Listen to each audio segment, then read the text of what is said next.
Sagot! Anong sinabi nitong si Kidlat? Sabi niya mas magaling pa daw siya sa akin. Sa talino, sa labanan. Hindi naman ako papayag dun, boss. Yun lang? Nagpataasan kayo ng ihi. Nagkapikunan, umuwi sa suntukan, yun lang! Ikaw, ayusin mo yung sarili mo bukas, ha? Mapasa-pasa mo yan. Tago mo. Sabihin nila sa akin galing yan. Isa pa, ihuling racket ka sa amin. Baka hindi ka sumipot.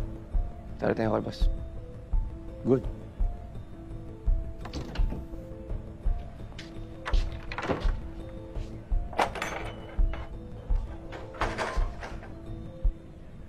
Ayoko na marinig yan, Kidlat.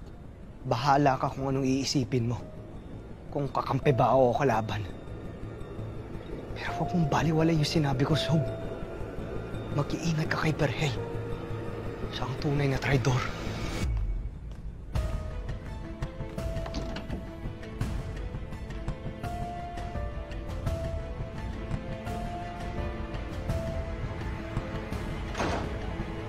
Wala naman kasing ibang paraan para makuha yung USB ni Berhel, di ba? Meron. Ano?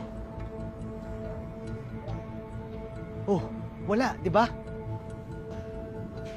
Sasama ako sa kanila mamaya. Kidlat! Kidlat, sandali!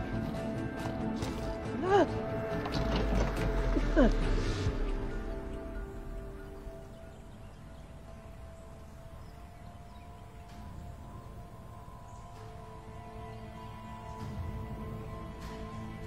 Nag-uusap pa ba sa ni Kidlat at Kulot? Sabi ko sa'yo may ginagawa yan si Kidlat. Siguradong kasabot niya yan si Kulot. Alam niya rin yung plano ni Kidlat.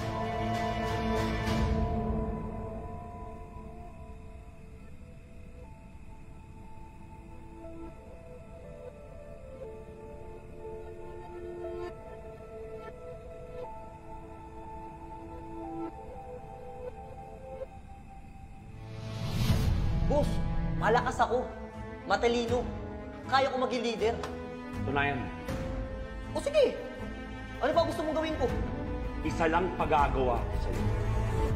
Kailangan patayin mo yang si Sob.